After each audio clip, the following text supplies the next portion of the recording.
ఈరోజే ఎవరితో మన టీం అందరితో మాట్లాడుతూ పర్లేదా ఈరోజు సక్సెస్ ఈవెంటు కొంచెం సిచ్యువేషన్ సెన్సిటివ్గా ఉంది కదా అని అడిగినప్పుడు నాకు ఇమీడియట్గా అనిపించింది ఏంటంటే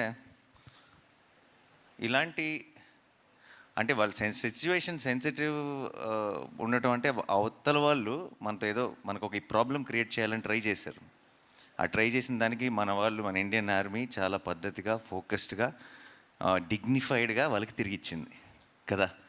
అదొక అంటే వాళ్ళు చేసిన ఒక దానివల్ల ఒక ఇండియాలో ఒక పార్ట్లో ఒక సినిమా సక్సెస్ ఈవెంట్ క్యాన్సిల్ అయిందన్న సాటిస్ఫాక్షన్ కూడా వాళ్ళకి ఇవ్వకూడదు మనం.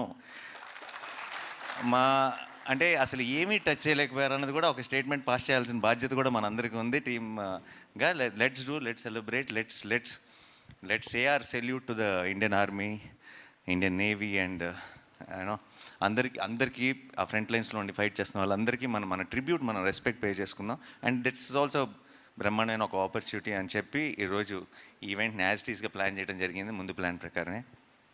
సో టు ఆర్మ్డ్ ఫోర్సెస్లో ఉన్న అందరికీ కూడా నా తరఫు నుంచి, టీం తరఫు నుంచి it's a big salute. Thank you so much. మీరు ఉన్నారు కాబట్టి మేము బయట అసలు ఇక్కడికి వస్తున్న చోట అన్ని పనులు సాఫీగా జరిగిపోతున్నాయి. అసలు ఇక్కడ మనం అప్పుడప్పుడు వింటుంటాం ఆ దేశంలో యుద్ధం, ఈ దేశంలో యుద్ధం అని. అక్కడ పరిస్థితులు ఎలా ఉంటాయి అప్పుడప్పుడు వీడియోలు చూస్తుంటాం. మన దేశం అంతా యాజ్ ఇట్ ఈజ్గా ఫంక్షన్ అవుతుందంటే దానికి కారణం ఇండియన్ ఆర్మీ. అండ్ వాళ్ళందరికీ మన సైడ్ నుంచి బిగ్ సెల్యూట్.